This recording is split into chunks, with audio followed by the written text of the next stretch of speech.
La prochaine fois qu'on essaie de vous rabaisser devant tout le monde, ne répondez rien, ne souriez pas, ne fuyez pas le regard. En fait, l'erreur de 99% des gens est de croire qu'il faut être agressif pour se défendre. C'est faux. Le silence et la posture sont des armes de destruction massive. Dans cette vidéo, vous saurez comment terrasser un provocateur sans prononcer un seul mot vulgaire. Pour désarmer une agression, comprenez la psychologie de l'attaquant. L'humiliation publique n'est jamais liée à vous. Elle parle uniquement des carences de l'autre. Voyez cela comme un petit chien qui aboie sur le vent. Le chien n'aboie pas parce que le vent a tort, il aboie parce qu'il est anxieux. Les agresseurs publics sont identiques. Ils écrasent pour exister et mendier 3 secondes d'attention. En psychologie sociale, la règle est simple. Le premier qui perd son sang-froid perd la pièce. Si vous criez, vous perdez. Si vous baissez la tête, vous perdez aussi. Le respect va instinctivement vers celui qui reste de marbre. Voici 3 techniques chirurgicales pour agir. La première est le battement de cils ralenti. Quand la remarque fuse, ne répondez rien. Fixez l'agresseur, prenez une inspiration et battez des paupières. Une fois, très lentement, avec un air neutre. L'agresseur se nourrit de votre panique. En lui opposant ce silence pesant, vous coupez son carburant.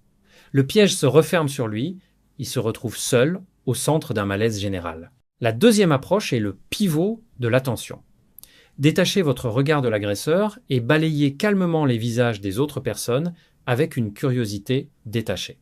Dites simplement « c'était censé être drôle » ou « c'est juste un grand moment de solitude ».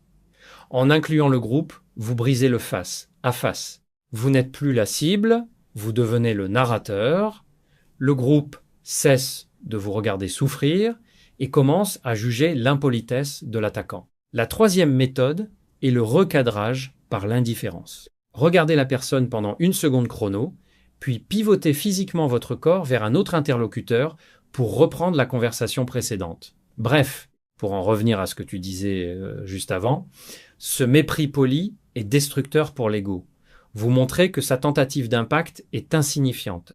Si la situation exige une réponse verbale, gardez une voix basse, une phrase ultra courte et 0 insulte. Si l'on attaque vos ambitions, dites « Tout le monde n'a pas vocation à comprendre mon parcours ». Et c'est très bien ainsi. Vous ne cherchez pas à gagner un combat, vous posez une limite inébranlable. Si cette personne recommence souvent, allez la voir en privé après l'événement. Fixez-la dans les yeux et dites calmement « Ce qui s'est passé tout à l'heure ne se reproduira pas. Je tenais à te le dire en face. Soyez direct. La clarté est la seule langue que les intimidateurs respectent. En cessant d'être une cible facile, vous réécrivez les règles.